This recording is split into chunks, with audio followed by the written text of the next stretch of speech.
అస్మద్గురుభ్యో నమః. మరొక ప్రశ్న ఏమిటంటే, ఇది ప్రత్యేకించి స్త్రీలు అడుగుతుంటారు, పురుషులు పెద్దగా పట్టించుకోరు ఈ ప్రశ్నని. ఏమిటంటే, అయ్యా తులసి చాలా గొప్పది అంటారు కదా, తులసి మహాత్యం అనే గ్రంథాలు కూడా వచ్చాయి. దాంట్లో ప్రత్యేకించి మహాత్యం అంటూ ఏం కనిపించండి మాకు. ఇంకేంటి మిగిలిన పతివ్రతల కథలాగే తులసి కథ కూడా ఉంటుంది. మరి మిగిలిన పతివ్రతల పేర్లతోటి ఎక్కడ చెట్లు లేవు, మొక్కలు లేవు, ఒకటో రెండో ఉన్నాయేమో. కానీ తులసి పేరుతోటి ఒక మొక్క ఉంది, గొప్పదనం అంటున్నారు, దాని పూజా విధానం చెప్పారు.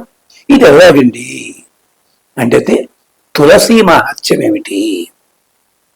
ఏమనుకోద్దండి, తెలుగువాళ్ళ దౌర్భాగ్యం ఉంటుందండి. 18 పురాణాలు, 18 ఉపపురాణాలు, 3 చక్కటి ఇతిహాసాలు, అలాంటివన్నీ ఉంటే మనం ఎంతసేపు ఒకటో రెండో పట్టుకుని వేళ్లాడుతుంటాం. మిగిలిన వాటంటే నా బుద్ధి ఉపయోగించి నేను ఎంత నాశనం చేసి చెప్తే అది నమ్మేస్తారు. తులసి గురించి కూడా అలాగే చెప్పేవాళ్ళు ఎక్కువైపోయారు. తులసి గురించి స్కాంద పురాణంలో ఉంది, పద్మ పురాణంలో ఉంది, అలాగే ఆదిత్య పురాణంలో ఉంది, అలాగే బ్రహ్మవైవర్త పురాణంలో ఉంది. దాన్ని బట్టే ఇంకోటి భాగవతంలో విష్ణు సూచించారు. అది అంతా ఎక్కువ చెప్పను. క్షీరసాగర మథనం జరుగుతూ ఉండగా క్షీరసాగరంలోంచి కల్పతరువు ఇవన్నీ పుట్టాయి. అది క్షీరసాగర మథనం జరుగుతుండగా ఏం జరిగిందంటే, పాలు అటు ఇటు పడతాయి కదా, కొంచెం చక్కటి కెరటాలు లేచాయి. కెరటాలు లేచి జల్లులు జల్లులు జల్లులుగా గట్టు మీద పడ్డాయి. గట్టు మీద పడితే ఆ చుక్క చుక్కలు పడ్డ చోట నుంచి ఒక కొత్త మొక్క మొదలిచ్చింది. దానికి పళ్ళుండవు, కాయలుండవు, ఆకులు మాత్రమే ఉంటాయి. ఆకులు రెమ్మలే ఉంటాయి. బ్రహ్మదేవుని అడిగారు వీడు వచ్చి అడుగుతూనే, ఏం లేదయ్యా, అది తులసి అంటారు, తుల అసి. దానికి సాటి లేనంతటి స్థితిలో ఉండి గొప్పగా ఎదిగేదది. ఆ తులసి మొక్క పెంచాలంటే మిగిలిన మొక్కలకైతే మీరు రకరకాల వస్తువులు వేయాలి, రకరకాల పదార్థాలు వేయాలి, ఎరువులు వేయాలి, ఇవన్నీ వేయాలి. తులసి మొక్కకి మాత్రము శుభ్రమైన మట్టి ఆ పక్కన గుప్పెడు వేస్తే, ఆఖరికి ఇసుక వేసినా కూడా తులసి అలాగే మొలుస్తుంది. ఇంకో తమాషా తెలుసా? తులసి మొక్క పెట్టుకున్నాం ఇంట్లో, చట్టుకుని ఊరెళ్ళాం, ఓ 15 రోజులు రాలే. ఈ తులసి మొక్కలో నీళ్లు పోయలేదు, మనం వాడిపోవాలి కదా, వాడిపోయే ఉంటుంది. కానీ మీరు మళ్ళీ వచ్చిన తర్వాత ఒక గ్లాసుడు నీళ్లు తులసి మొక్కలో పోయండి, పోస్తూ చూడండి ఒక్కసారి, తులసి కొమ్మ పైన చిగురుటాకు ఇలా లేచి నిలబడుతుంది. అంటే చూడండి, మీరు ఏ కాస్త నీరు ఇచ్చినా దాన్ని వెంటనే తీసుకుని ఫలితం ఇస్తుంది తులసి. ఆ తులసి గురించి చెప్పింది మనకి పురాణము. తులసి అమృత జన్మాసి సదాత్వం కేశవ ప్రియే, కేశవార్థం లుణామిత్వం వరదాభవ శోభనే.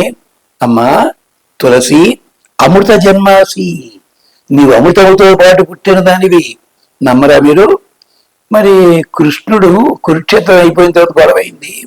అక్కడ వాళ్ళు యాదవులంతా కొట్టుకు తెచ్చారు తుమ్మ చెట్లతోటి. ఆ తుమ్మ చెట్టు ఎక్కడొచ్చో తెలుసా అండి? సాంబుడు అన్నవాడి కడుపులోంచి రోకలి వచ్చింది. ఈ రోకలి అరగది సముద్రంలో కలిపారు. ఆ సముద్రంలో నీళ్ళు గట్టు కొట్టుకొచ్చాయి, వాటిని తుమ్మ చెట్టు మొలిచాయి. ఇలా అంచేత నమ్మమని అనకండి, ప్రతిదానికి ఆధారాలు ఉన్నాయి. తులసి అమృత జన్మాసి సదాత్వం కేశవ ప్రియే.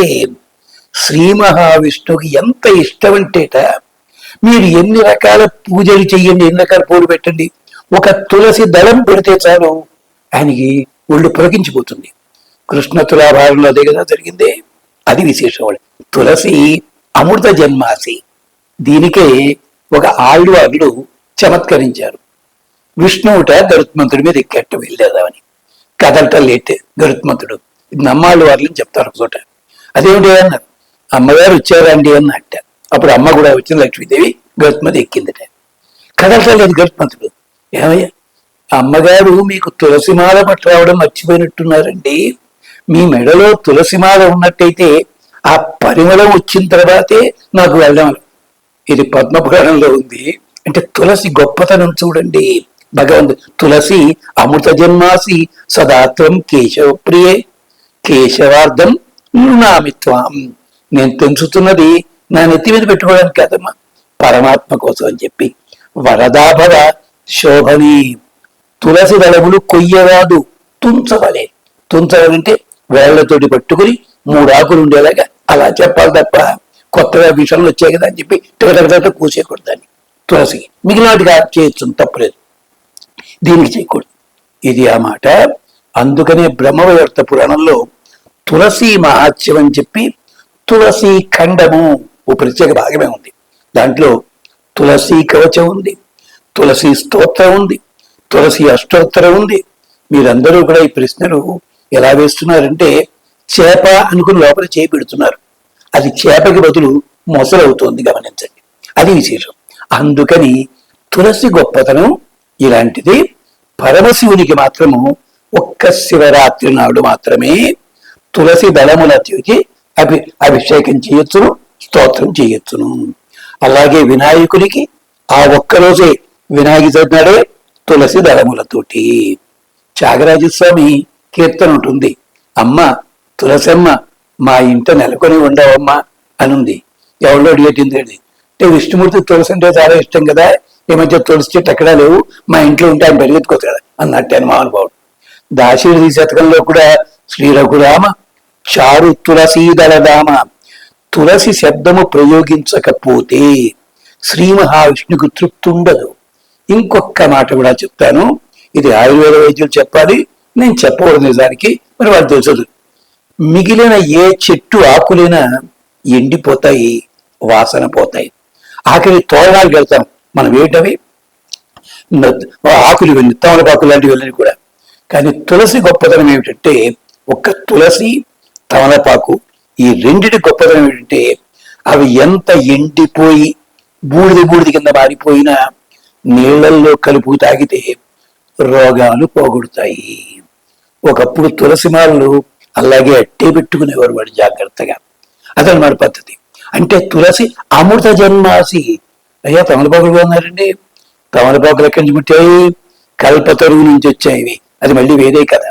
అందుకని అది కల్పతరువు నుంచే, ఇది నీళ్లలోంచి. అంచేత తులసి అమృత జన్మాసి. 3 దళములు ఏమిటవి? బ్రహ్మ విష్ణు మహేశ్వరులు. అంచేత తులసి దళముల చేత శ్రద్ధగా ఆరాధన చేయండి. కాకపోతే ఒక్క మాట, దయచేసి మీరు తులసి దళాన్ని సాయంకాలం 4 తర్వాత కొయ్యకండి, తుంచకండి. ఒక కుదరలేదనుకోండి, పొద్దున్నే తెచ్చి పెట్టుకున్నారు, పెట్టండి. అయ్యో అయిపోయిందని మర్చిపోయాను మేము, ఏం పర్వాలా, నిన్న పూజ చేసిన తులసి దళములు ఇవాళ తీసి నీళ్ళలో వేసి కాస్త పసుపు చదివితే మళ్ళీ ఉపయోగించవచ్చు. పురాణాల్లో చెప్పారండి, ఇది చూసుకోవాలి మనం. అంటే దీనికోసం అంటే మనకి లోపంతో కాదు, దొరక్కపోతే కనీసం అది. అంటే తులసి దళములచే అన్నది ఎన్నో కీర్తనల్లో ఎంతో మంది వాడుకున్నారు. అలాంటి తులసికి నమస్కారము. తులసి కవచము, తులసి స్తోత్రము బ్రహ్మవైవర్త పురాణంలో ఉంది. కావలసిన వాళ్ళు చూసుకోండి. స్వస్తి.